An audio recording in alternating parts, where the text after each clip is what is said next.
কি করবেন টাকা দিয়ে? যদি কবর নিয়ে যেতে পারেন, আখেরাতে কাজে লাগে, তাহলে তো একটা ব্যাপার ছিল। তা তো পারবেন না। আপনি বলবেন না পারলে কি হয়েছে, ছেলে মেয়ে খাবে, ছেলে মেয়ে ভোগ করবে নিশ্চিত। বহু মানুষ সম্পদ রেখে চলে গেছে, তার ছেলে মেয়েরা ভোগ করতে পারে নাই, হাতে বুতে অন্য মানুষ খেয়ে ফেলছে, আছে না নাই? সবচেয়ে বড় হতভাগা কে জানেন?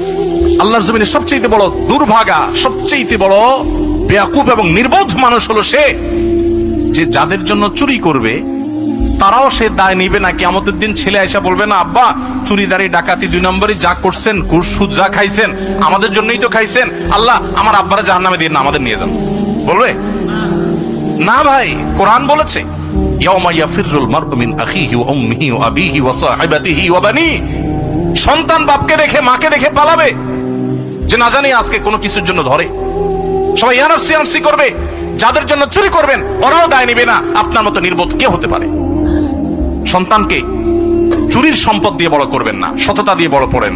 আমাদের সমাজে আজ ঘরে ঘরে সেই মা বাপ আছে যে মা বাপ চায় আমার সন্তান থাকুক আজ দুধে ভাতে, সেই মা বাপ নাই যে মা বাপ বলে আমার সন্তান থাকুক আজ ঈমান আমলে সততার সাথে। যেই মা বাপ সততা শিখাবে, সততার সংকল্প করাবে, সেই মা বাপ চুরি শিখাচ্ছে। এজন্য সমাজের রন্ধ্রে রন্ধ্রে, খাজে বাজে, কোনা কাঞ্চিতে সর্বত্র দেখবেন চোর আর চোর উৎপাদন হচ্ছে, দুর্নীতিবাজ উৎপাদন হচ্ছে। কি করবেন?